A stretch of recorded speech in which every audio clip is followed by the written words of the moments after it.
I'm Jenny Price. I'm an environmental writer, artist, and historian in Los Angeles. I do public arts and humanities, and right now I'm very happy to be a senior fellow at the Rachel Carson Center. My book project while I'm at the Rachel Carson Center is called Stop Saving the Planet.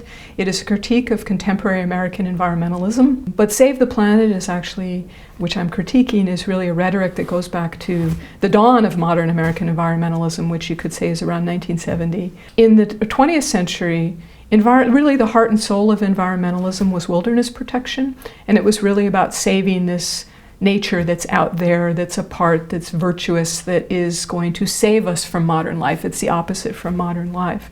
That, I think, has changed in the 21st century. Really, since about 2000, you've seen this explosion of green environmentalism, green this, green that, green everything, right? It's more about sustainability. And what I think is going on is that 20th century, this green explosion is still very deeply rooted in what I think is one of the most powerful cultural assumptions in American history, which is this idea that nature is out there. It is something it is something apart from people. It is separate. It is something that is pure and untouched, and that we have to maintain this because it is part of what is, being American is.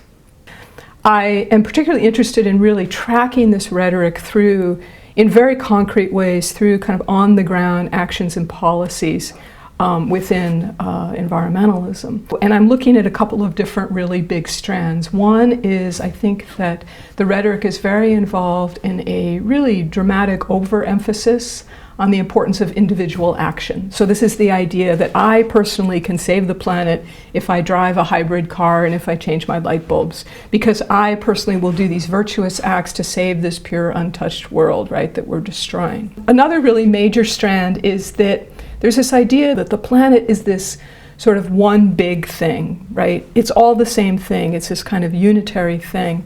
And that has, I think, encouraged a kind of collapsibility of all environmental actions and interchangeability of all environmental actions. So it doesn't matter whether I'm eating organic food or buying a Prius or changing my light bulbs or, revitalizing the Los Angeles River. It's all the same. It's all about saving the planet. And I think it's led to a kind of geographical cluelessness about the importance of paying attention to where the environmental problems actually are. Ultimately, I think my project is really about environmental justice. And if you look at this Save the Planet rhetoric and these couple different strands, to be a virtuous individual environmentalist requires some resources, because how do people do that? They consume. They buy hybrids, they buy non-toxic paints, they buy organic foods, things that are quite expensive. So low-income folks don't really have the resources to be virtuous environmentalists. And then this kind of geographically clueless environmentalism really ignores the fact that some places are actually a lot dirtier than others. And I think the history of American environmentalism has often been the history of making the cleanest places cleaner. What do we talk about when we talk about environmentalism? We really need to change that very fundamentally, and we really need to stop talking about saving the environment and start talking about inhabiting the environment, living in the environment, living in very particular places in very particular ways. And doing that not only sustainably, but I think we're going to have to talk about how to do that more equitably, because we're not going to have a sustainable planet for the future unless we have a more equitable planet for the future.